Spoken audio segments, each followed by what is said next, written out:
Aislar o conectar.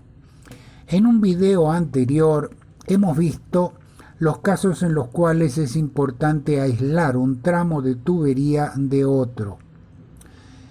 Aquí vamos a repasar rápidamente el concepto de aislamiento, los dispositivos y luego los casos en los cuales es necesario conectar los tramos aislados o los tramos que tienen bridas por razones que ya vamos a ver un poquito más adelante. Empecemos por aislamiento y vamos a conocer los dispositivos que se usan para aislar. Recordemos que es aislamiento eléctrico, no aislamiento térmico. Aquí tenemos una brida y vemos la empacadura aislante. Tiene la empacadura central, tiene tubos de materiales aislantes y arandelas de esos mismos materiales. Y aquí en un corte vemos cómo se aísla un tramo del otro. Vamos a almacén. Aquí tenemos una empacadura aislante de resina y fibra de vidrio, una tecnología más moderna. Y también se usan las juntas monolíticas como esta que vemos aquí en un proyecto que hicimos en Bolivia. Aquí vemos un detalle de una de estas juntas en el momento que se aísla el tramo que viene enterrado de un tramo aéreo. Ahora bien, ¿dónde se debe aislar? Repasemos varios de los casos. Entradas y salidas de plantas industriales. Por ejemplo, un gasoducto principal, se coloca una estación de válvulas y ahí se aísla, porque son los dueños de esa industria los que deciden si van a colocar una conexión o no, y por supuesto debe aislarse porque son dos dueños diferentes. Separar tramos de tuberías largas. Aquí lo vemos. ¿Por qué se hace en cada estación de válvulas un aislamiento? ¿Por qué se coloca? Porque si no fuera así y se roban un transformador, por ejemplo, o se daña un rectificador y cae en los potenciales de protección catódica, automáticamente el rectificador vecino, la corriente, se va a desplazar hacia el tramo que perdió el rectificador. Y así sucesivamente, por efecto dominó, se van a caer todos los tramos. Al aislar, que uno quede fuera de servicio no afecta a los demás. Separar cruces de ríos aéreos de tramos enterrados. Y aquí vemos algunos casos. Esto es una junta monolítica que separa justamente un tramo enterrado de un cruce de río. Y aquí vemos el cruce de río en perspectiva.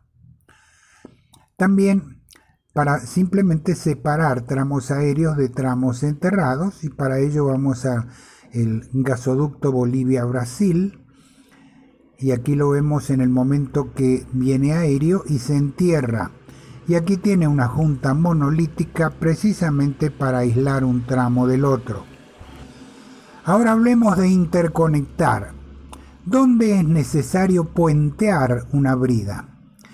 Esto se utiliza para tuberías de proceso, tuberías del sistema contra incendio y drenajes cerrados.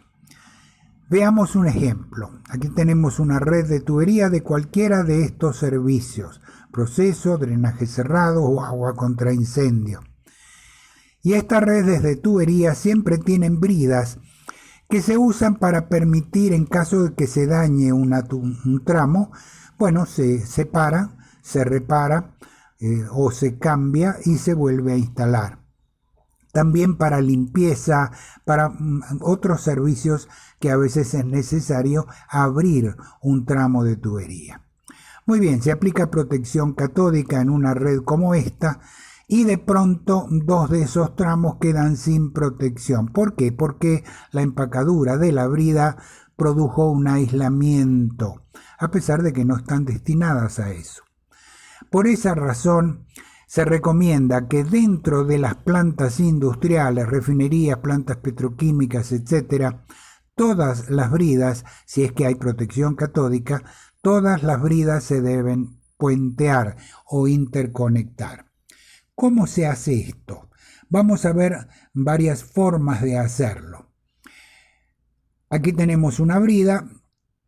Vamos a preparar un dispositivo como este. Son dos láminas que llevan perforaciones en los extremos y están soldadas, unidas mediante un cable. Normalmente pueden ser un 2/0 suficiente. Y aquí vemos cómo se conecta. El cable se suelda con soldadura tipo Cadwell o autofundente y se protege de alguna manera. Puede ser con una masilla, puede ser con un aerosol de pintura asfáltica, depende. Muy bien, y eso se conecta de esta manera en un tornillo de la brida. De modo que de esta manera se garantiza que la corriente de protección que circula por la tubería pase al tramo siguiente. Otra manera de hacerlo es esta. Se conecta el cable directamente a la tubería, cada cable con una plancha o cupón también perforado, y se unen esas dos planchitas o cupones con un tornillo. Esto se hace de esta manera. Los cables van soldados, por supuesto, a la plancha y tiene su perforación como lo hemos visto anteriormente. A veces, en lugar de soldar los cables directamente a la tubería, se coloca una pequeña plancha metálica.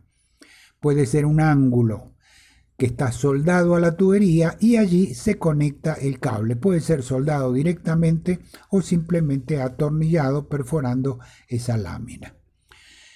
También en el caso de hidrantes o de válvulas en donde salen a la superficie, puede ser necesario en un momento dado sacar una válvula para limpieza, para mantenimiento, y también la brida correspondiente se puede interconectar con un sistema parecido. Vamos a verlo en campo. Aquí tenemos una de estas válvulas con los cables que interconectan las bridas laterales para crear un puente. De esta manera, la corriente de protección también va a proteger esa válvula. Y aquí vemos algo que hizo un contratista. En lugar de soldar el cable, lo puso con un tornillo y lo cubrió con cinta aislante. No es la mejor manera, pero el sistema funcionó, que es lo importante.